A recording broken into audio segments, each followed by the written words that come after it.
సరే అమ్మా, ఇప్పుడు ఏం చేద్దాం? వాడేదో వాడి బాధలో ఉన్నాడు కదా, ఇప్పుడు వెళ్ళి మనం ఏం మాట్లాడగలం? వాడు బాధపడుతున్నాడని మనం చూస్తూ ఊరుకుంటే రేపు అందరం బాధపడాల్సి వస్తుంది కదే. మాధవ్ కూడా మొహం చిన్నపుచ్చుకొని పోయాడు. రేపు వీడు పిలవలేదు అంటే ఖచ్చితంగా వాడు రాడి. మళ్ళీ ఆ దూరం అలాగే ఉండిపోతుంది. మరిప్పుడు ఏం చేయగలమమ్మా? చేసేదేమీ లేదే. ఒకసారి రాఘవతోనే మాట్లాడాలి. మాట్లాడదాం పదా. రామ్మా.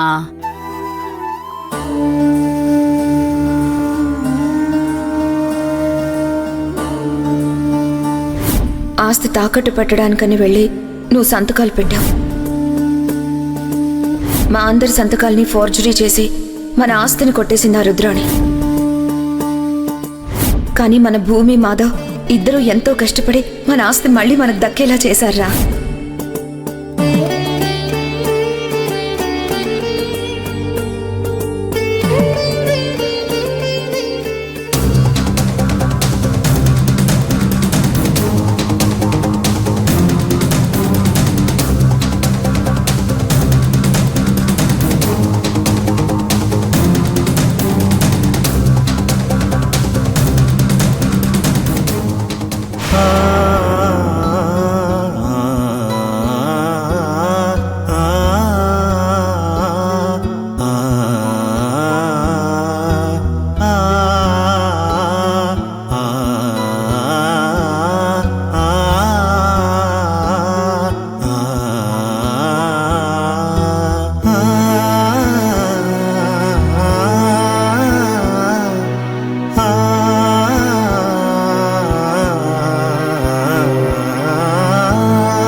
ఏరా, ఏమైనా మాట్లాడాలా? నువ్వేమైనా మాట్లాడాలనుకుంటున్నావా అన్నయ్య? ముందు నువ్వు చెప్పు. లేదులే అన్నయ్య, పెద్దవాడివి, ముందు నువ్వు చెప్పు.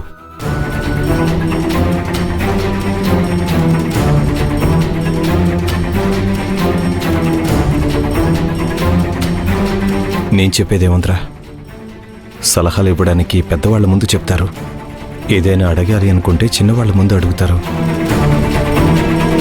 సలహా ఇవ్వాలి అనుకుంటున్నావా లేక అడగాలనుకుంటున్నావా? మీరేమనుకుంటున్నారు అన్నయ్య?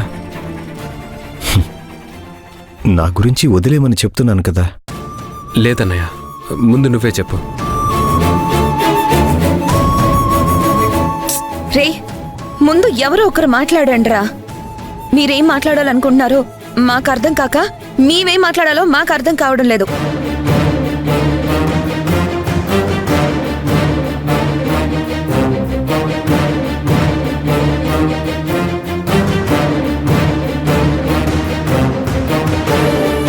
రేపు మన ఇంటికి వెళ్ళడానికి నేను నిన్ను ప్రత్యేకంగా పిలవాలా?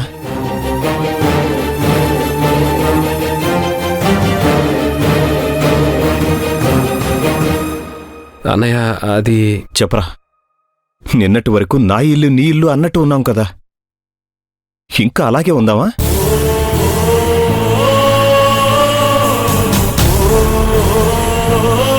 అందరం కలిసి ఉందాం అనుకున్నప్పుడు మన ఇంటికి వెళ్దాం రారా అని ప్రత్యేకంగా అతిథిని పిలిచినట్టు పిలవాలా? అలానేం లేదన్నయ్య, కానీ నువ్వు చెప్పకుండా.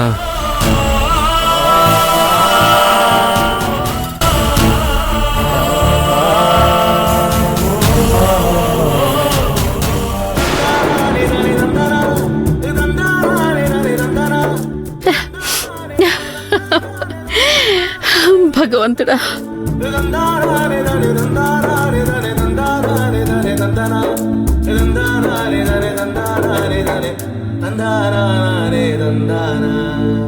ఏంట్రా నేను చెప్పేది? నువ్వు చెప్పింది నేను విన్నప్పుడే నీకు చెప్పడం ఆపేశాను. నువ్వు చెప్పింది వినాలనే నిర్ణయించుకున్నాను.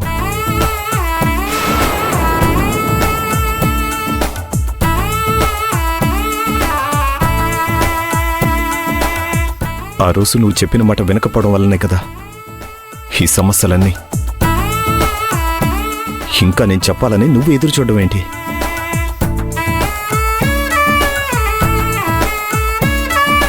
ఈ అన్న చెప్పింది నువ్వు విన్నావు. ఇక మీదటి ఈ తమ్ముడు చెప్పింది నేను వింటాను. రేపు ఉదయం మనందరం కలిసి మన ఇంటికి వెళ్తున్నాం.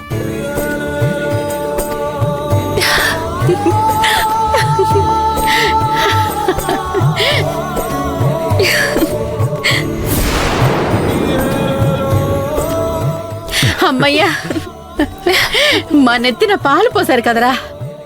ఇప్పటిదాకా మీరేమి మాట్లాడకపోవడంతో ఏమవుతుందో ఏంటోనని భయంతో చచ్చిపోయాను. మీరిద్దరూ ఇలా ఉంటే చూడ్డానికి 2 కళ్ళు సరిపోవడం లేదురా. మేమెప్పుడూ కోరుకునేది ఇదే.